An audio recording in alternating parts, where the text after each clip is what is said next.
By the mid-1600s, they were doing big business up and down the coast.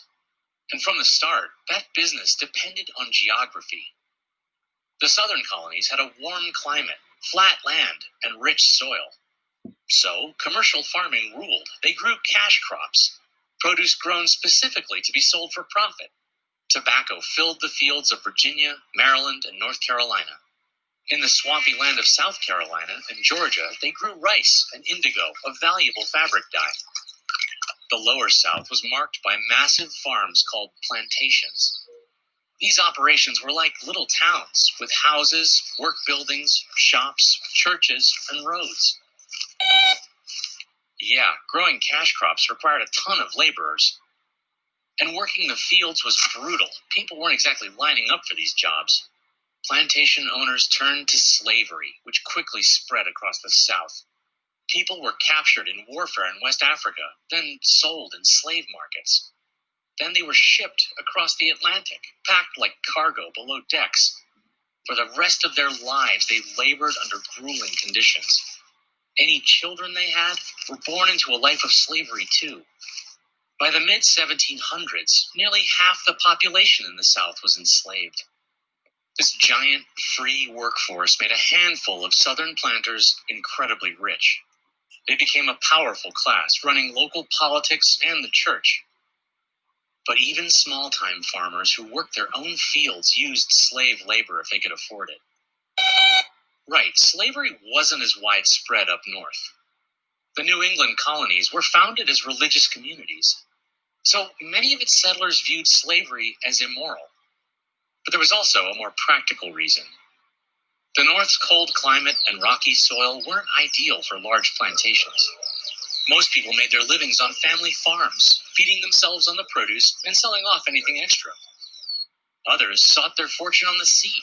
Fishing and whaling industries took off, along with shipbuilding, made with lumber from the area's dense forests. Unlike in the rural South, New Englanders lived close together in villages. Each village had a meeting house where everyone attended church. They set up public schools so every kid could learn to read the Bible. Village councils imposed all kinds of rules to create a society that was pure in the eyes of God.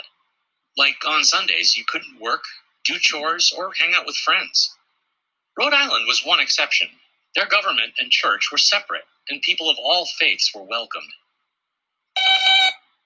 Actually, that kind of tolerance was much more common in the Middle Colonies. Much of the region started off as the Dutch colony of New Netherland. It was a commercial outpost focused on the fur trade.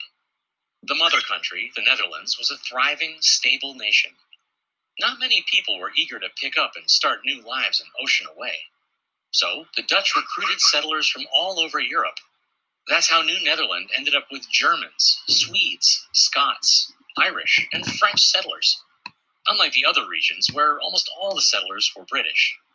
In the capital of New Amsterdam, as many as 18 languages were spoken.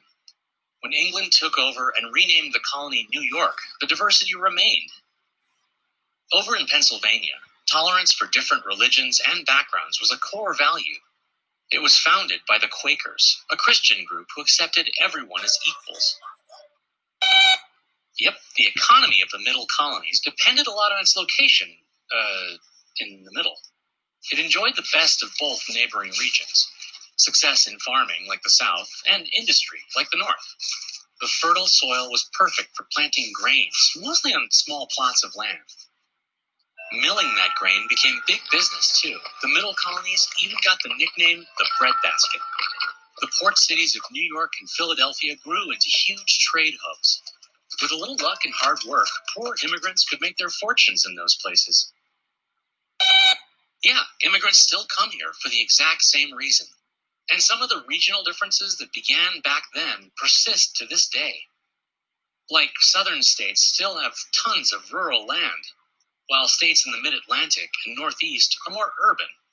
Traveling between these places can feel like you're visiting different countries, even though they're all a part of the United States.